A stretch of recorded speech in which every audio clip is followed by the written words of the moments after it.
Anong ginawa mo sa apo ko? Julio, Ano? maghunos dili ka. Papatayin kitang matanda ka! Julio, tama na yan! Baka mapatay mo siya! Ang papatay kong hayop na ito! Tama na! Hayop mo na! Tama na!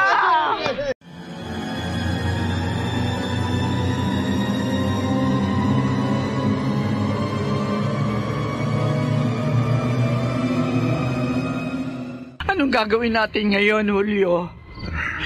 Sasabihin ba natin kina Danilo ang nangyari kay Amara? Bilang mga magulang, karapatan nilang malaman to. Tiyak na mag-aalala sila. Kapag ipinaalam natin ang nangyari sa ating apo, baka tayo pang sisihin nila. Balak mo bang ilihim na lamang ito sa kanila? Sasabihin din natin ang lahat, pero wag ngayon. Paano kung mapahamak si Amara? May awa ang Diyos. Malalagpasan ito ng ating apo. Pero Julio... Akong mananagot sa kanila. Ano man ang mangyari kay Amara.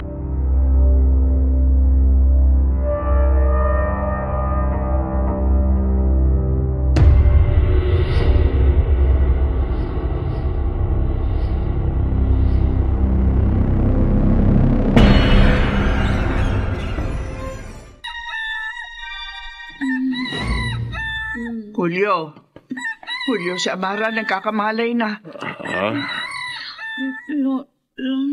Amara. Amara, apo. Ano nangyari? Aray, ang sakit ng katawan ko. Ito. Bakit ang dami kong sugat? Ba't nangihina ako? Apo, hindi mo pa maintindihan kung ipaliliwanag namin sa'yo. Bakit ho? Saka na namin sasabihin sa'yo, apo. Ano nangyari? Gusto mo malaman? Sabihin niyo, ba't ganito nararamdaman ko? Ano nangyari sa akin?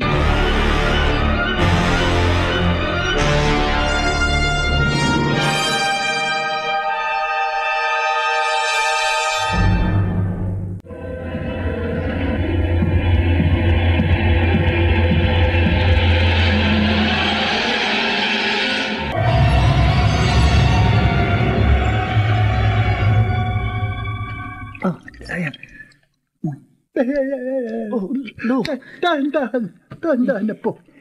Sobra naman kasang ginawa ni Mang Julio sa inyo. Kayo na nga tumulong, kayo pang masama. Binugbog kayo.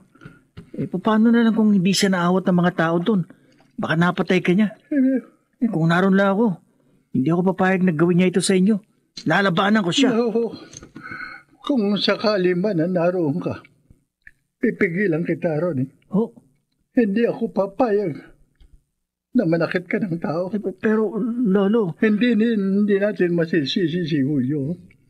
Dahil hindi niya naiintindihan ang ginawa ko. Huwag kayong malikot, Lo. Kailangan malinisan ko yung mga sugat at pasanin nyo. Ako na lang ang gagawa. Huh? Kaya ko yan eh. Baka nakalimutan mo. Albularyo ako. Nanggagamot ako. Iba naman ito. No. Sige, ako na lang. Kaya ko na. Pero... May kumakatok. Ako na lang magbubukas, Lo. Sige. Sandali! Sino kaya to? Sino bang... Magandang umaga, Ronnie. Mang Julio. Ang lolo mo, nandiyan ba siya? Pwede ko ba siyang makausap?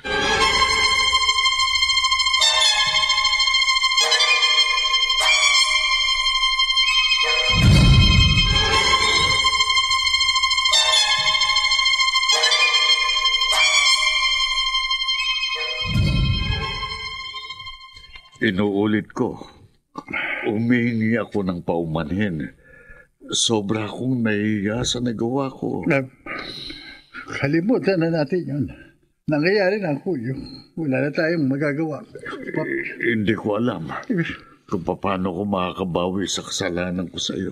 Hindi mahalaga ang nangyayari sa akin. Ha? Hindi pa tapos ang lahat. Anong ibig mo sabihin, Tandang Goryo? Babalik pang maligno. Tutuparin niya ang kanyang sinabi. Ano? Babalik siya para maghiganti. Magigante. At kailangan natin paghandaan yon. Dahil katulad ng sinabi ko, malakas at makapangyarihan ang sumanib sa katawan ni Amara. At ako'y nangangamba Tandang Goryo.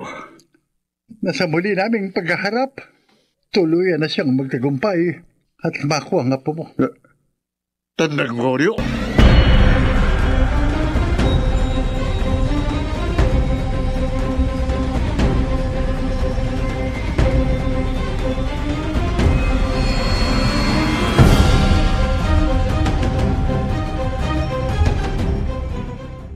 Lolo, huwag niyong sabihin tutulungan niyo pa rin sila. Bilang albularyo, Ronnie, tungkulin ko silang tulungan. Paano kung saktan niya uli kayo? Sa palagay ko, hindi na niya gagawin yun. Base sa kanyang kwento, napagtantunan niya na mahalaga ang ginawa ko sa kanyang apo. Sana nga, Lo. Dahil kung sasaktan niya uli kayo, talagang susugurin ko na siya. Katulad ng sinabi ko, hindi ako papayag na manakit ka ng tao.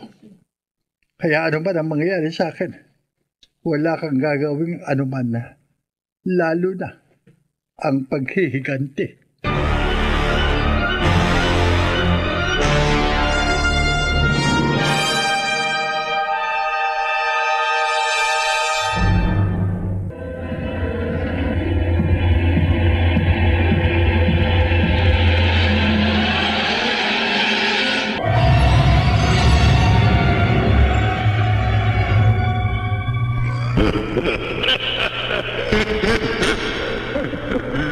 Lintik na matanda, pakialam meron ka.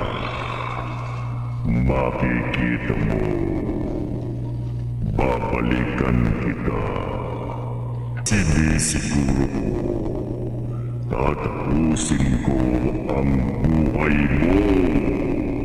At ang babaeng yun, kukunin ko siya. Dahil akin siya. Akin.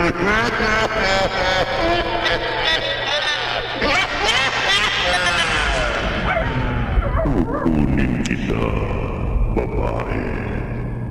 At sa piling ko, sa piling naming mga maligno, dito ka maninirahan. Upang maniwala ka, isang guni-guni. Magsasama-sama tayo sa lugar na ito.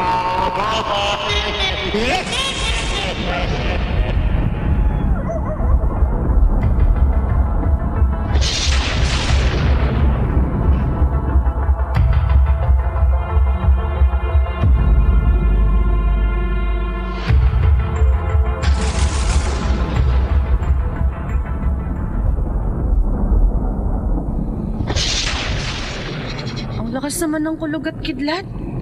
Nakakatakot. Siguradong uulan yan. Kaya mabuti pa matulog ka na.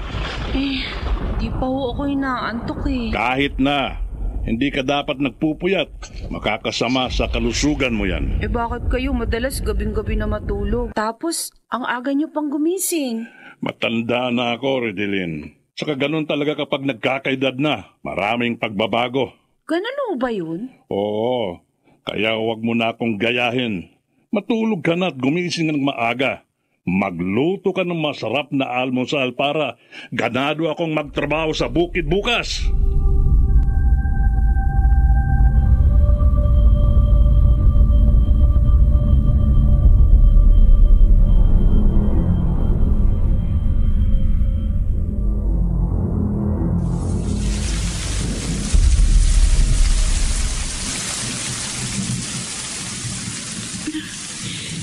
Amara? Ay, Amara, apo. Pakisara na nga yung mga bintana at pinto. Pumapasok kasi yung ulan. Mababasa ang loob ng bahay natin. Apo? Isunod mo na agad ang pinto, ha?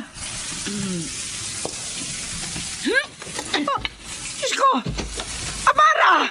Apo! Tumalon siya sa bintana. Anta! Bumalik ka dito!